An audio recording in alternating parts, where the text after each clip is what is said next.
لیگی M P اے بلال یاسین پر حملہ case میں پیش رفت، سی آئی اے نے ملزمان کو ٹریس کر لیا۔ ملزمان کی گرفتاری چند گھنٹوں میں متوقع۔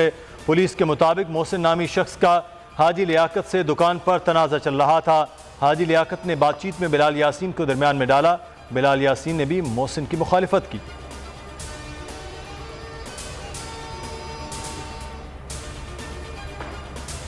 عمران خان غیر جانبدار امپائرز پر یقین رکھتے ہیں، بلیک میل نہیں ہوں گے، احتساب سے پیچھے نہیں ہٹیں گے۔ فواد چودھری کہتے ہیں نواز شریف پیسے واپس کریں یا مقدمات کا سامنا کریں، پیسے واپس کر کے جہاں جانا چاہتے ہیں چلے جائیں۔ امید ہے فضل الرحمان 23 مارچ کو اسلام آباد نہیں آئیں گے، اگر آئے تو کوئی مسئلہ نہیں۔ مولانا کا قومی سیاست کی قیادت کرنا ملک کی بدقسمتی ہے، نئے سال کا آغاز تلخیاں کم کر کے کرنا چاہیے۔ نون لیگ اور پیپلز پارٹی کو صوبائی جماعتیں قرار دے دیا۔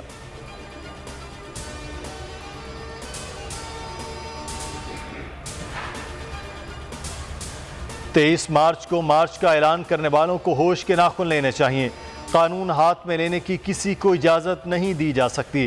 شیخ رشید کی وزیر اعلیٰ پنجاب سے ملاقات میں گفتگو، کہا اپوزیشن کے ہاتھ سے وقت ریت کی طرح نکلتا جا رہا ہے، حکومت پہلے سے زیادہ مضبوط ہے۔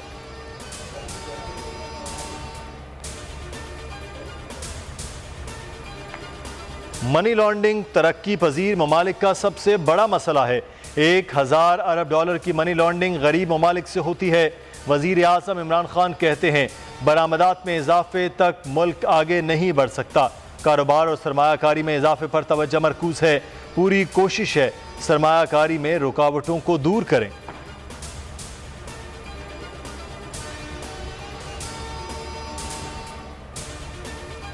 کراچی میں اومیکرون کیسز میں مستقل اضافہ، مزید 10 کیسز رپورٹ، تمام کیسز مقامی طور پر پھیلے، تصدیق شدہ کیسز کی تعداد 54 ہو گئی۔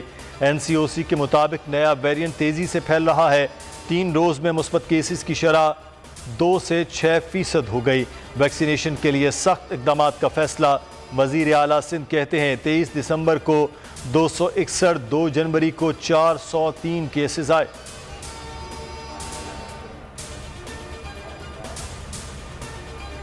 جماعت اسلامی نے Sindh local government act high court میں چیلنج کر دیا۔ حافظ نعیم الرحمان کہتے ہیں ایکٹ آئین سے متصادم ہے، قانون سازی نہیں ہو سکتی۔ دھرنے میں خواتین کی بھی بڑی تعداد پہنچ گئی۔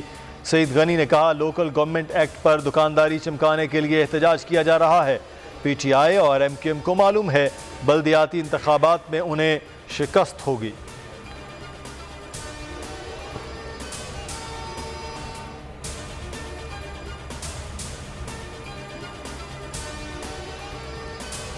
جیب سے جو نکلی نسوار تو ہوگا جرم قرار، مشرق وسطیٰ نے نسوار کو منشیات کی فہرست میں شامل کر لیا۔ نسوار کے ساتھ عرب ممالک کا سفر جرم قرار، اے این ایف نے ایئرپورٹس پر بینرز لگا دیے، پاکستانیوں کو نسوار لے کر نہ جانے کی ہدایت کر دی۔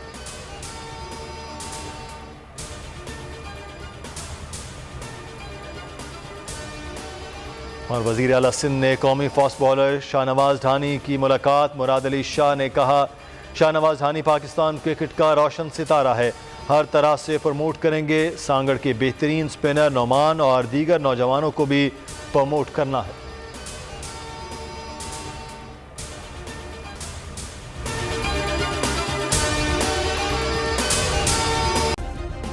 سبسکرائب کریں اور بیل دبائیں تاکہ کوئی خبر رہ نہ جائے۔